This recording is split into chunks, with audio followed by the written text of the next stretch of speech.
আসসালামু আলাইকুম রহমতুল্লাহি ওবরকাতুহু। সম্মানিত দর্শক, আপনারা কি টের পাচ্ছেন যে সরকারের কাজকর্মে কোনো ধারাবাহিকতা নেই? সারা বাংলাদেশে আইনশৃঙ্খলা যে অবনতি এবং একই সঙ্গে পাল্লা দিয়ে পুলিশের মধ্যে যে অস্থিরতা, সেই অস্থিরতার কারণে কি হচ্ছে, পুরো সরকারের যে কর্মকাণ্ড, পুরো কর্মকাণ্ড প্যারালাইজড হয়ে যাচ্ছে। একটা করে শুরু করি। প্রথমে আইনশৃঙ্খলার দিকে যদি আপনি তাকান, আপনি দেখবেন যে এমন সব অপরাধ, অদ্ভুত সব অপরাধ যেগুলো হচ্ছে এই বাংলাদেশে, যা আগে কখনো কল্পনা করা যেত না।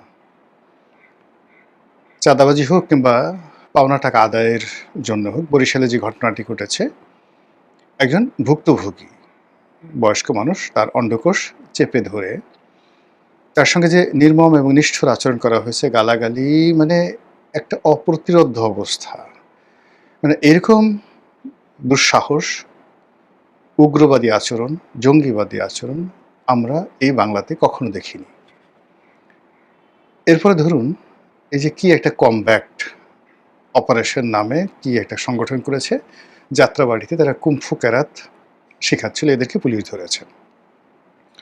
লম্বা চুল, একেবারে অল্প বয়স্ক, তারা সেই শুধুমাত্র শারীরিক চর্চা নয়, এর সঙ্গে সেই আরও যে সকল ভিডিও সামনে চলে আসছে, আর যে সকল কথাবার্তা হচ্ছে, এবং এদের যে বডি ল্যাঙ্গুয়েজ, চোখের চাহনি, এর মধ্যে আপনি ভবিষ্যতের বাংলাদেশ এবং চলমান বাংলাদেশ বুঝতে পারবেন যে সমাজের কোন জায়গাতে আমাদের আসলে ক্ষত তৈরি হয়ে গেছে, গর্ত তৈরি হয়ে গেছে।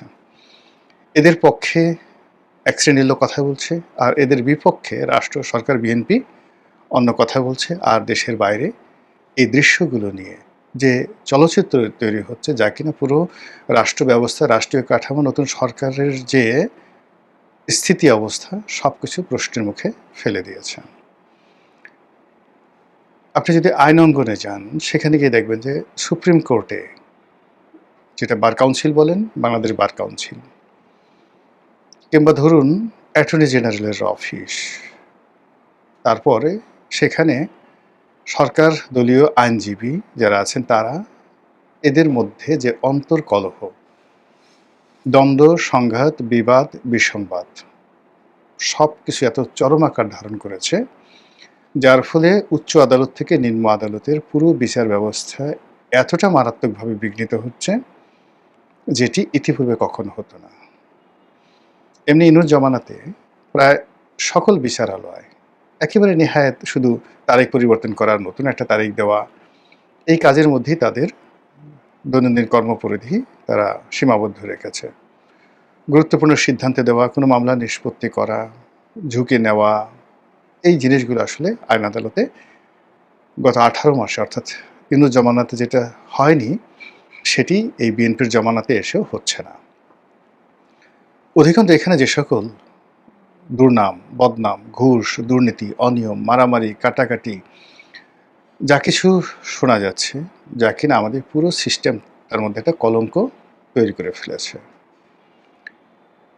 এরপর যেটি হচ্ছে, সেটি হলো দেশ এবং বিদেশের যে রাজনৈতিক পরিবেশ পরিস্থিতি। ভারতের সঙ্গে আমাদের কেমন সম্পর্ক যাবে, পাকিস্তানের সঙ্গে কেমন সম্পর্ক, আমেরিকার সঙ্গে কেমন সম্পর্ক, চীনের সঙ্গে কেমন সম্পর্ক, মায়ানমারের সঙ্গে কেমন সম্পর্ক, এগুলো নিয়ে প্রায় প্রতিদিনই আমরা নিত্য নতুন গীত শুনছি। সামাজিক মাধ্যমে জামাতের যারা লোকজন, তারা এক ধরনের কথা বলছেন, বিএনপির লোকজন তো আসলে এই মুহূর্তে ওইভাবে কেউ কথা বলছে না, আর আওয়ামী লীগের লোকজন রীতিমতো ফাটিয়ে ফেলছেন, ইচ্ছামতো তথ্য দিচ্ছেন, অপতথ্য দিচ্ছেন, বানোয়ার তথ্য দিচ্ছেন, এবং সেইগুলো ধরুন যদি আওয়ামী লীগের 5 থেকে 6 কোটি লোক সেই তথ্যগুলোকে নাড়াচাড়া করে, আর তার সঙ্গে সঙ্গে যদি বিএনপি জামাতের 5% to 10% লোকের দ্বারা ইনফ্লুয়েন্স হয়, পুরো সরকার ব্যবস্থার মধ্যে একটা ঝাঁকুনি লেগে যায়। এবং এই অবস্থাতে সরকার গত 4 মাসে দাঁড়িয়ে একটা কাজ করবে এবং সেই কাজের একটা ধারাবাহিকতা বজায় রাখবে, এটি সম্ভব হচ্ছে না। পুলিশের নিয়োগ বদলি নিয়ে যা কিছু হচ্ছে, একেবারে ওপেন সিক্রেট। একজন ওসি পদে নিয়োগ পেতে কয় টাকা লাগে, এসপি পদে নিয়োগ লাভ করতে কত টাকা লাগে, এসপি, ওসি বা 25 বছর চাকরি হয়ে গেছে এরকম অভিজ্ঞতা সম্পন্ন কর্মকর্তা, একেবারে এডিশনাল আইজি পর্যন্ত, মানে কনস্টেবল থেকে এডিশনাল আইজি পর্যন্ত টার্গেট করে করে যেভাবে চাকরি থেকে বাদ দেওয়া হচ্ছে, যদি চাকরিতে থাকতে চাও এটা করতে হবে, আর যদি চলে যেতে চাও চলে যাও। এরপরে যে জায়গাগুলো ভ্যাকুয়াম খালি হচ্ছে সেই জায়গায় যারা নিয়োগ পেতে চাও তাদেরকে এই কাজগুলো করতে হবে। আপনারা আশা করি বুঝতে পেরেছেন। এর ফলে পুরো পুলিশ বাহিনীর মধ্যে যেটিকে বলা হয় বেদনা, প্যানিক, এগুলো ছড়িয়ে পড়েছে।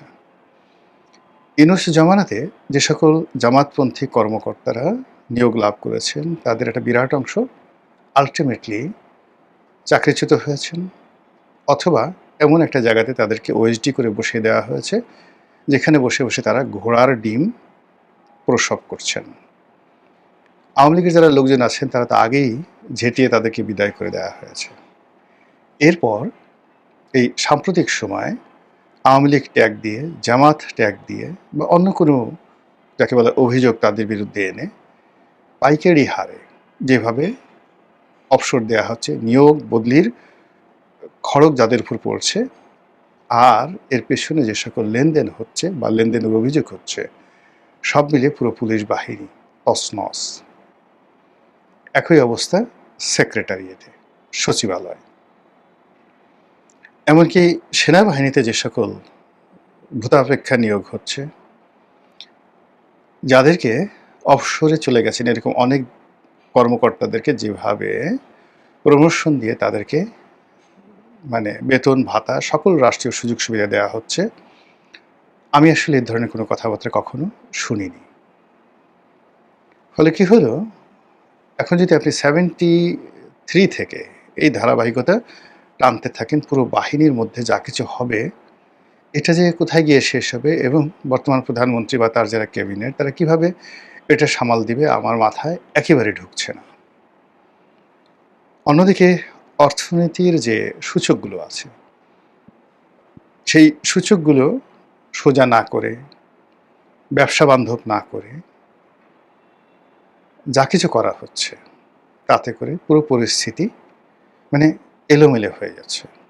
ব্যাংক, বিমা, মানে এখানে সরকার কি টাকা ছাপিয়ে টাকা দেবে, না এগুলিকে রক্ষা করার জন্য কি করবে, না দেউলিয়া আইন করে যারা খারাপ কাজ করেছে তাদেরকে দেউলিয়া ঘোষণা করবে, এই বিষয়গুলো এখনো সিদ্ধান্ত নিতে পারেনি। অন্যদিকে দেশের যে সকল বড় বড় ঋণ খেলাপি রয়েছে তাদেরকে যেমন ব্যবসা ফেরত আনার চেষ্টা করা হচ্ছে এবং এমন প্রক্রিয়াতে চেষ্টা করা হচ্ছে যেখানে 30,000-40,000 কোটি টাকা দিলেও সেই টাকা থাকবে না। যেমন ধরেন সিটি গ্রুপ, বাংলাদেশের বৃহত্তম গ্রুপ, এখন তাদেরকে চালু রাখার জন্য, বাঁচানোর জন্য অনেকগুলো ব্যাংক প্রায় 30,000 কোটি টাকার একটা তহবিল ঘোষণা করেছে 36টি ব্যাংক মিলে। কিন্তু সমস্যা হলো যে তারা বড় বড় দুটো প্রজেক্ট করেছে, যেই দুটো প্রজেক্টে আনুমানিক 12,000 কোটি টাকা তাদের বিনিয়োগ। তো এই দুটো প্রজেক্ট তাদের গলার কাটা। এখন এই দুটো প্রজেক্ট রেখে, এই অবস্থায় রেখে তারা কোনো অবস্থাতেই 1 লক্ষ কোটি টাকা তাদেরকে দেওয়া হলে তারা লাভে যেতে পারবে না। আর এই দুটো প্রজেক্টের জন্য বেশি দরকার হলো গ্যাস কানেকশন। সেই গ্যাস কানেকশন সরকার দিতে পারছে না, বরং এই গত 4 মাসে গ্যাসের যে সরবরাহ এটা আরও খারাপ অবস্থায় পৌঁছে গেছে। ফলে সিটি গ্রুপের ভাগ্যে কী আছে আমরা বলতে পারি না। 50,000 কর্মচারী, প্রায় 40,000 কোটি টাকার দেনা এবং 1 লক্ষ কোটি টাকার উপরে তাদের যাকে বলা হয় অন্যান্য যে লোন টোন সব মিলিয়ে আছে, মানে 40,000 কোটি টাকা হলো খেলাপি হয়ে গেছে, আর 1 লক্ষ কোটি টাকা টোটাল ঋণ। এই হলো ওদের অবস্থা। একই অবস্থা মেঘনা গ্রুপের। মেঘনা গ্রুপের অবস্থাও ভালো না। অন্যদিকে Bashundhara group, Neville group, S Alam group সহ এরকম আরও 10টি বড় বড় গ্রুপ যাদের বিরুদ্ধে সরকার মামলা করবে। ফলে কি হলো, এই সকল শিল্প প্রতিষ্ঠানগুলোতে রীতিমতো প্যানিক ছড়িয়ে পড়েছে। যা কিছু তারা চলছিল সেগুলো বন্ধ হয়ে গেছে। অনেক প্রতিষ্ঠানে 2 মাস, 3 মাস, 4 মাস যাবৎ তারা বেতন দিতে পারছে না বা মালিক বেতন দিচ্ছে না। তারা ধরে নিচ্ছে যেহেতু মামলা হবে বন্ধ করে দিতে হবে, কাজে এখানে আর লাশ টানার দরকার নেই, এখান থেকে যা পারো যতটুকু পারো সরিয়ে আমরা যেন ভবিষ্যতে যদি জেলে যাই, দেশের বাইরে চলে যাই, অন্য কোনো দুর্ভোগ দুর্দশাতে পড়ি যেন কোনো মতে ডাল ভাত খেয়ে বাঁচতে পারি, বাকিটা ফিসিবিল্লাহ। এইভাবে 10টা গ্রুপের মধ্যে প্যানিক ছড়িয়ে পড়েছে। অন্যদিকে গার্মেন্টসের যে সেক্টর, হাতে গোনা বড়, বড় কিছু শিল্প প্রতিষ্ঠান যারা A to Z যাদের সার্ভিস আছে, যেমন হামিম গ্রুপ। এরকম কিছু প্রতিষ্ঠান যারা চলছে। আর বাকি যেগুলো মাঝারি আকৃতির শিল্প প্রতিষ্ঠান, ছোট শিল্প প্রতিষ্ঠান, এই প্রতিষ্ঠানগুলো আসলে দাঁড়াতে পারছে না। বাজারে প্রচুর অর্ডার আছে, বায়ার আছে, কিন্তু এই জিনিসগুলো চালু করার জন্য যে বিদ্যুৎ দরকার, গ্যাস দরকার, রানিং ক্যাপিটাল দরকার, মেশিনারিজ দরকার, বিএমআরই করা দরকার। এই বিষয়গুলো করার জন্য যে ব্যাংকগুলো তাদেরকে আর্থিক সহযোগিতা দেবে, এরকম ব্যাকবোন ব্যাংকগুলোর নেই। একটা ছোট উদাহরণ দিই। যেমন ধরুন, একটা প্রতিষ্ঠানকে আমি চিনি, যে প্রতিষ্ঠানের ব্যাংকের দেনা ৭০ কোটি টাকা। আচ্ছা, এই প্রতিষ্ঠানে ৭০ কোটি টাকার বিপরীতে ব্যাংকের কাছে তাদের লিয়েন দেয়া আছে মাত্র ৪ থেকে ৫ কোটি টাকার সম্পত্তি, এবং ব্যাংকটা একটা প্রবলেম ব্যাংক। এখন বাংলাদেশ ব্যাংকের হিসাব অনুযায়ী এই যে ৭০ কোটি টাকা, এটিকে রিশিডিউল করে দেওয়া হয়েছে। ভালো কথা। এখন এই প্রতিষ্ঠানটি যে আবার নতুন করে চালু করবে, চালু করার জন্য তার বেশ কিছু মেশিনারিজ লাগবে, তার কিছু ক্যাপিটাল লাগবে, অন্তত ১০ থেকে ১২ কোটি টাকার ক্যাপিটাল লাগবে। এই টাকাটা তার ব্যাংক থেকে নিতে হবে। এখন সেটা কিভাবে? এখন সরকারের পক্ষ থেকে বলা হয়েছে যে সরকার একটা ফান্ড রেজ করেছে ৩০,০০০ কোটি টাকা, এরকম যে সকল রুগ্ন শিল্প তাদেরকে দেবে। এখন এই শিল্প প্রতিষ্ঠানটি হয়তো ১০ কোটি ১২ কোটি টাকার জন্য একবার বিজিএমইতে যাচ্ছে, একবার ব্যাংকে যাচ্ছে, একবার বাংলাদেশ ব্যাংকে যাচ্ছে। এইভাবে মানে ১ বছর চলে গেছে, কিন্তু এখন পর্যন্ত শিল্প প্রতিষ্ঠানটি চালু করতে পারেনি। আবার আরেকটা প্রতিষ্ঠানের নেতিবাচক শুনেন, তার ঋণ আছে ১৩০ কোটি টাকা। সে এই ট্রেড পলিটিক্স করে। তার অ্যাসেট, ব্যবসা বাণিজ্য যা কিছু আছে সব মিলে তার কাছে ২-৩ কোটি টাকার সম্পত্তি নেই, কিন্তু তার ঋণ আছে ১৩০ কোটি টাকা, তাও আবার সরকারি ব্যাংক থেকে। এখন সে কি করছে, এই যে সরকারের যে একটা সুযোগ, সেই সুযোগ নিয়ে সে হিসাবে দেখা যায় সে ৫০ কোটি টাকা ঋণ নিতে পারে। ১৩০ কোটি টাকার উপর ৫০ কোটি টাকা সে ঋণ নিয়ে ২-৩ কোটি টাকা সে খরচ করে বাকি টাকা পকেটস্থ করার জন্য সে দিনরাত ঘোরাফেরা করছে, এবং ওই যে আগে যে লোক বললাম যে জেনুইন ব্যবসা করতে চায়, সে সফল না হলেও দ্বিতীয় ব্যক্তি সে শতভাগ সফল হয়ে যাবে। এরকম যে একটা ধড়িবাজ, ধান্দাবাজ একটা জাতি, একটা সম্প্রদায়, একটা গ্রুপ, একটা ব্যবসায়িক গ্রুপ, মানে এটা এই যে একটা দুর্বিষহ অবস্থা, সেই দুর্বিষহ অবস্থার মধ্যে তারা আরও ডাকাতি, রাহাজানি, ছিনতাই এগুলো করার জন্য কোমরে গামছা বেঁধে নেমেছে। অন্যদিকে বিএনপি যে সকল নামধারী দুর্বৃত্ত রয়েছে, তারপরে যাকে বলা হয় খারাপ মানুষ রয়েছে, তারাও যার যার অবস্থান থেকে এমন সব কাজকর্ম করছে যা কিনা এই সরকার যারা পরিচালনা করবে তাদের সবারই মনোবল ভেঙে দিচ্ছে। এর ফলে সরকার তার কোনো কাজের ধারাবাহিকতা রক্ষা করতে পারছে না, সরকার ঘুরে দাঁড়াতে পারছে না। শক্ত ভিত্তির উপরে সে দাঁড়িয়ে যে একটা সিদ্ধান্ত নেবে এবং সেটা বাস্তবায়ন করবে, এটা সম্ভব হচ্ছে না। আমাদের একটা কথা আছে না, যে সারা অঙ্গে তোমার ব্যথা সজনী, আমি মলম লাগাবো কোথায়? তো দেশ, জাতি, সরকার, রাজনীতি প্রায় সব ক্ষেত্রে এরকম যাকে বলা হয় বড় বড় গর্ত তৈরি হয়ে রয়েছে। এখন আপনি দোষ দিতে পারেন, যেটা আওয়ামী লীগের দোষ, সেটা জামাতের দোষ, সেটা বিএনপির দোষ, এটা চাঁদাবাজের দোষ, সেটা দুর্নীতিবাজের দোষ, কিন্তু আপনি সেটা দিয়ে মনের ঝাল মিটাতে পারেন, কিন্তু সমস্যাগুলো তার সমাধান হচ্ছে না। রাষ্ট্র সরকার তো চলছে না, আর এর সমস্ত দায় ১৮ কোটি মানুষের ঘাড়ের উপর পড়েছে। আপনি আমি যার যার অবস্থানে বসে টের পাচ্ছি জীবন কত কঠিন। মহান আল্লাহ আমাদের সবাইকে হেদায়েত দান করুন এবং হেফাজত করুন। আসসালামু আলাইকুম ওয়া রাহমাতুল্লাহি ওয়া বারাকাতুহু।